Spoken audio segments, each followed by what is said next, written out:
The year is 1492. In Spain, a new era is dawning. The long struggle to unify the kingdom has finally ended.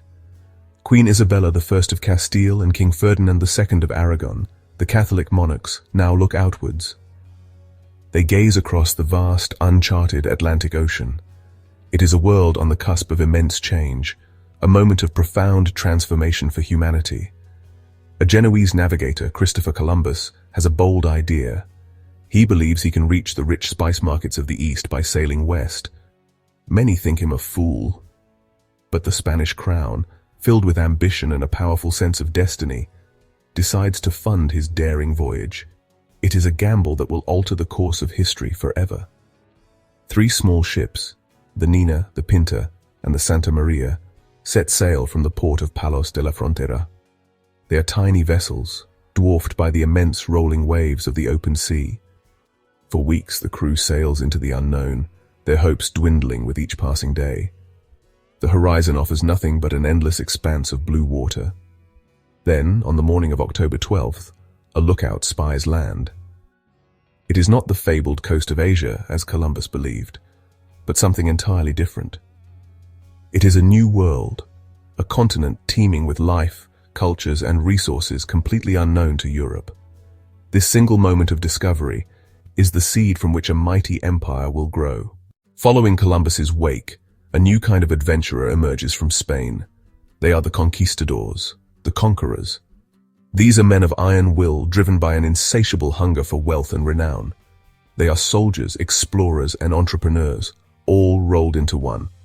With steel swords, horses, and firearms, technologies utterly alien to the native peoples, they venture into the vast, unknown interiors of the Americas.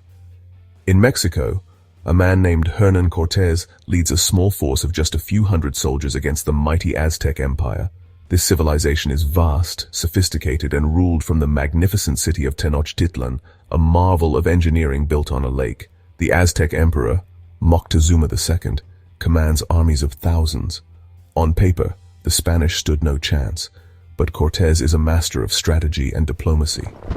He exploits internal rivalries, forming alliances with local peoples who resent Aztec rule. Aided by disease, particularly smallpox, which sweeps through the native population with devastating speed, his small band of adventurers achieves the unthinkable. In 1521, Tenochtitlan falls, and the Aztec Empire is no more. Further south, another incredible drama unfolds.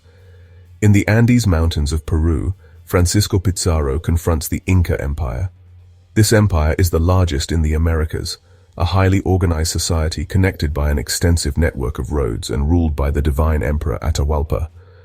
Pizarro's force is even smaller than that of Cortés, barely 170 men. Yet, through a combination of audacity and treachery, he manages to capture Atahualpa during a parley at Cajamarca. The capture of their god-king paralyzes the Inca state. Despite a ransom of a room filled with gold and 2 with silver, Pizarro executes the emperor. By 1533, the Inca capital of Cusco is in Spanish hands, and another great American civilization has been brought to its knees. These astonishing conquests were not isolated events. From Florida to Chile, similar stories play out. Conquistadors push into every corner of the continents, searching for legendary cities of gold like El Dorado. The Spanish Empire's ambition was not confined to the Americas. It was a truly global enterprise, the first of its kind. The famous phrase, El imperio en el que nunca se pone el sol, or the empire on which the sun never sets, was not mere propaganda, it was a simple geographic fact. Through inheritance, diplomacy, and conquest, the Spanish crown came to rule over vast territories in Europe itself. Under Emperor Charles V, who was also the Holy Roman Emperor, the empire included Spain, the Netherlands, parts of Italy, Germany, and Austria. This European heartland provided the political power and financial backing for its overseas expansion, creating a formidable force on the world stage. The empire's reach extended far into the east, across the Pacific Ocean. Following Ferdinand Magellan's historic circumnavigation of the globe, which began in 1519 under Spanish patronage, a new westward route to the riches of Asia was opened. This led to the Spanish colonization of the Philippines, named after King Philip II. Manila soon became a vital hub of global trade. Here, silver mined in the Americas was exchanged for the silks, spices, and porcelain of China and the East. The Manila galleons, enormous treasure ships, made the perilous journey across the Pacific each year, connecting Asia to the Americas and ultimately to Europe in a single, unbroken chain of commerce. This global network was the lifeblood of the empire. It was a complex system of interconnected trade routes that spanned the planet. Silver from Peru and Mexico flowed east to Manila and west to Seville. This silver fueled the economies of Europe and even destabilized the currency of Ming China. The Spanish Empire was not just a collection of territories, it was an integrated global system. It was the first world economy, linking continents and cultures in a web of exchange, conflict, and dependency that had never existed before. From the sun-drenched coasts of California to the windswept tip of South America at Tierra del Fuego, from the bustling ports of the Caribbean to the strategic outposts in North Africa, and across the vast Pacific to the islands of the Philippines, the Spanish flag held sway. At the very heart of the Spanish Empire's power was a seemingly endless supply of precious metals. The early conquistadors were drawn by tales of gold, and they found it. They plundered the treasures of the Aztecs and the Incas, melting down priceless works of art into bullion. But this initial windfall was nothing compared to what came next. In the 1540s, two discoveries of unimaginable wealth were made. First, the mountain of Potosi in modern-day Bolivia was found to be fabulously rich in silver. Soon after, vast silver deposits were uncovered at Zacatecas in Mexico. These two mines would become the financial engine of the Spanish Empire for centuries. The scale of the mining operations at Potosi was staggering. A bustling city sprang up at the foot of the rich mountain, becoming one of the largest and wealthiest cities in the world. Its silver was extracted through the grueling labor of indigenous people, forced to work in horrific conditions through a system of draft labor known as the mita. The silver was then refined using mercury, a toxic process, before being cast into bars and coins. This river of silver flowed from the dark, dangerous tunnels of the Andes to the ports of the Americas. From there, it was loaded onto heavily armed treasure fleets, which sailed in convoys to protect their precious cargo from pirates and privateers. This immense wealth transformed Spain. It funded the vast armies and navies that defended the empire's sprawling territories. It paid for the construction of magnificent palaces, cathedrals, and monasteries, like the Grand El Escorial Palace near Madrid. This period is known as the Siglo de Oro, the Spanish Golden Age, a time of incredible artistic and cultural flourishing that produced giants like the writer Cervantes and the painter Velázquez. However, this flood of silver also had a dark side. It caused rampant inflation across Europe, a phenomenon known as the price revolution. And in Spain itself, it created an over-reliance on foreign wealth, stifling local industry, and ultimately contributing to the empire's economic problems. The global impact of American silver was profound. It became the world's first truly global currency. Spanish silver coins, known as pieces of 8, were accepted as legal tender from the Americas to Europe and all the way to China. The story of the Spanish Empire is about amazing people whose big dreams and ideas changed the future of many countries. It starts with the Catholic king and queen, Isabella I and Ferdinand II. When they got married, they made Spain a country. And when they helped Columbus go on his trip, it opened the door to a new part of the world. They were smart and strong leaders who set up how the empire would be run and what its religion would be. After them came their grandson, Charles V. He got a huge kingdom, ruling as both King of Spain and the Holy Roman Emperor. His time as ruler was full of fighting and growing the empire. He worked very hard to keep his huge, different lands together against enemies in Europe and the Ottoman Empire. His son, Philip II, was a different kind of ruler. People called him the Careful King. He was a very detailed boss who ran his worldwide empire from his desk at the El Escorial Palace.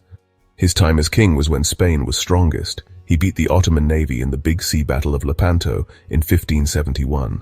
That win made sure Christians controlled the Mediterranean Sea. He also added Portugal and its many lands across the sea to his empire in 1580, bringing all of Spain and Portugal under his rule. It was under Philip II that the empire truly became a worldwide thing, with the settling of the Philippines making it strong in Asia. Besides the kings and queens, There were the explorers and conquerors. These were the people on the ground who made the empire real. We've talked about Cortés and Pizarro, whose brave fights brought down empires. But there were many others. Juan Ponce de Leon explored Florida, looking for the Fountain of Youth. Vasco Núñez de Balboa walked across the narrow strip of land in Panama and was the first European to see the Pacific Ocean from the Americas. Ferdinand Magellan, a Portuguese sailor working for Spain, led the first trip to sail all the way around the Earth. This was a huge act of strength and discovery that proved the world was round and showed how big the Pacific Ocean really was. These people were complicated. They were driven by faith, wanting money, and wanting to be famous. What they did was often cruel and caused terrible things to happen to the native people of the Americas. Still, their bravery and strong will were clear. They sailed on unknown waters, went through thick jungles and climbed tall mountains, all for their god and their king. From the kings and queens in their fancy homes to the tough captains on their ships, these were the people who built the Spanish Empire.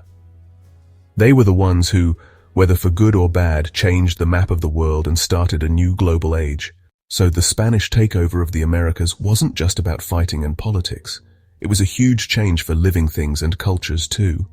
It brought together three very different groups of people: Europeans, the Native Americans who were already there, and Africans who were brought over as slaves. This happened on a really big scale. From this often rough and unfair meeting, a new and special society started to form. At the very top were the Peninsulares, who were people born in Spain. They had the most important jobs in the government and the church. Below them were the Criollos, or Creoles. These were people who were pure Spanish, but born in the Americas. They often owned huge lands and mines, but usually couldn't get the highest positions of power. The biggest group was the native people, who had to live under Spanish rule. Even though the king officially said they were subjects with some protections, in reality, they were often forced to work hard in mines and on big farms called haciendas. As time went on, a lot of cultures and families mixed. This led to a large group of mestizos, who were people with both European and native ancestors. And when Europeans and Africans had families, they were called mulattoes. When Africans and native people had families, they were called zambos. This complicated way of sorting people by their background, called the casta system, was a key part of how society worked back then. Life in these new lands was a lively mix of different ways of doing things. The Spanish brought their language, their Catholic religion, and their building styles. Big churches and government buildings, built in a fancy style called Baroque, stood tall in the middle of new cities like Mexico City and Lima.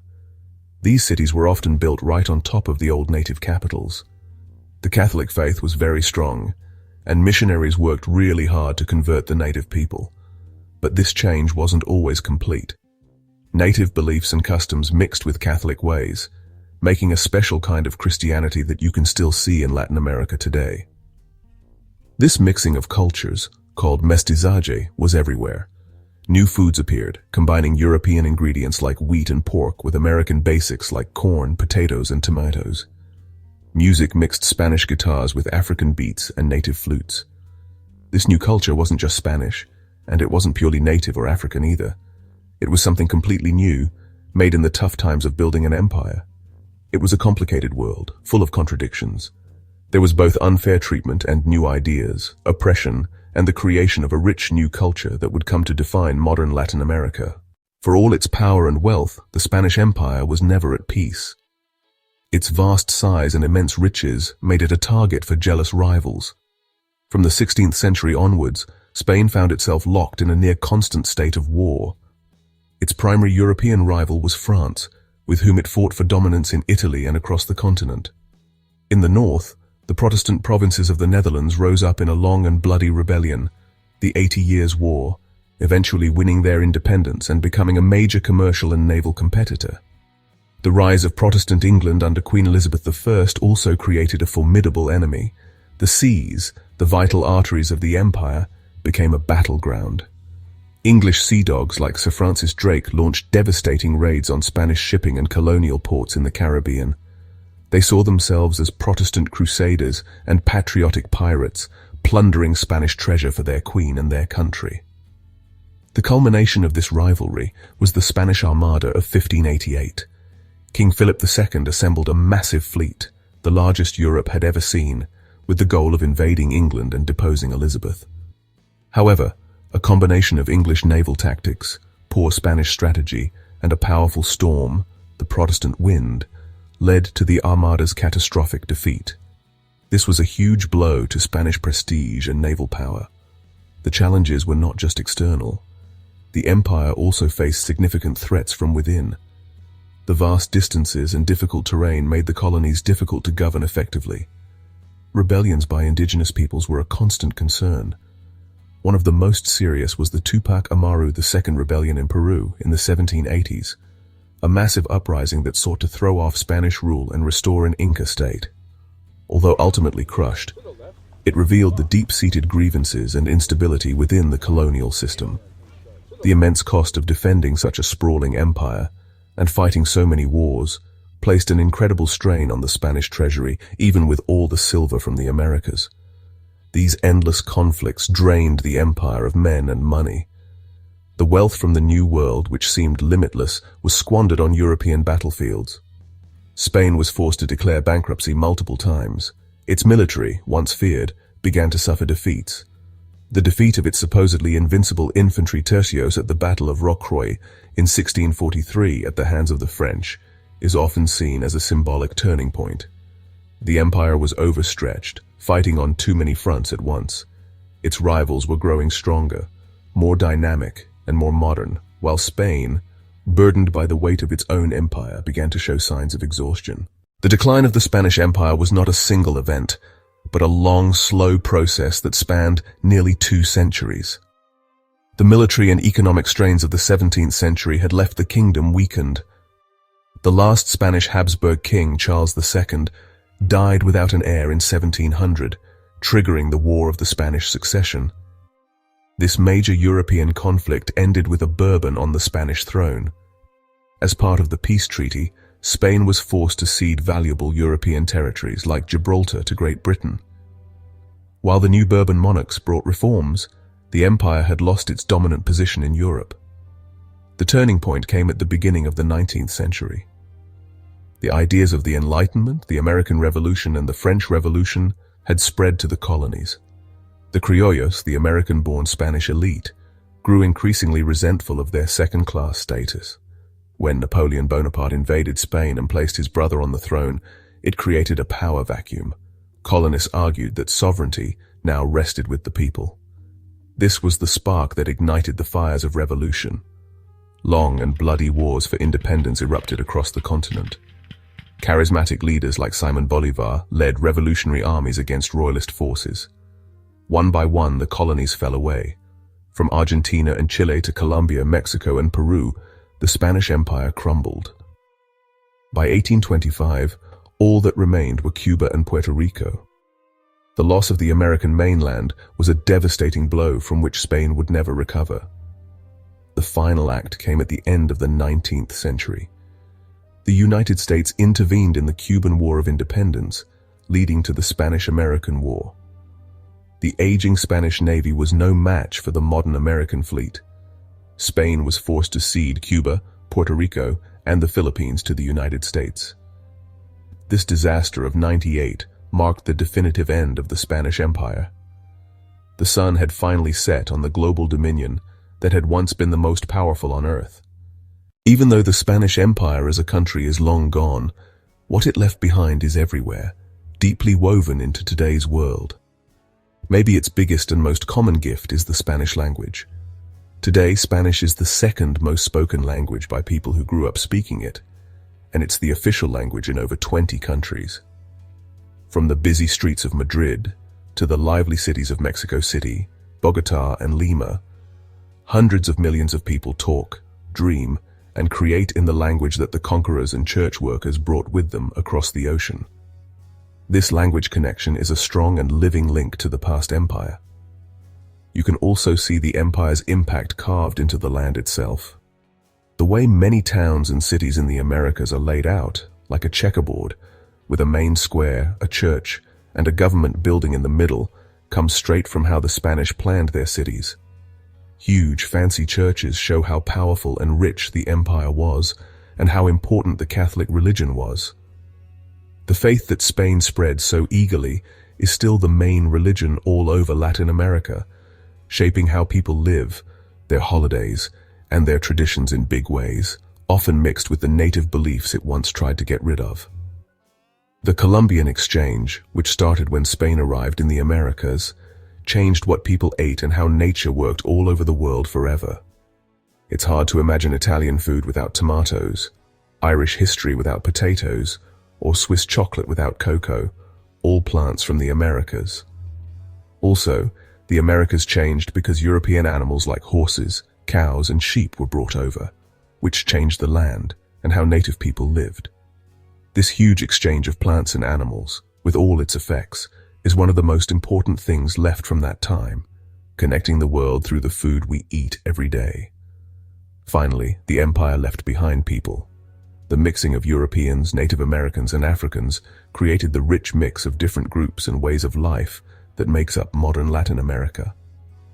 This legacy is complicated, born from both fighting and living together, but it has led to a lively and special way of life.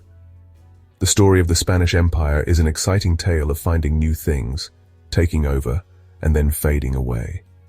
It was an empire that connected the world, made the world's economy grow with its silver, and left a lasting mark on language, religion, culture, and even nature. Its echoes are still very strong today, always reminding us of the first empire where the sun never set.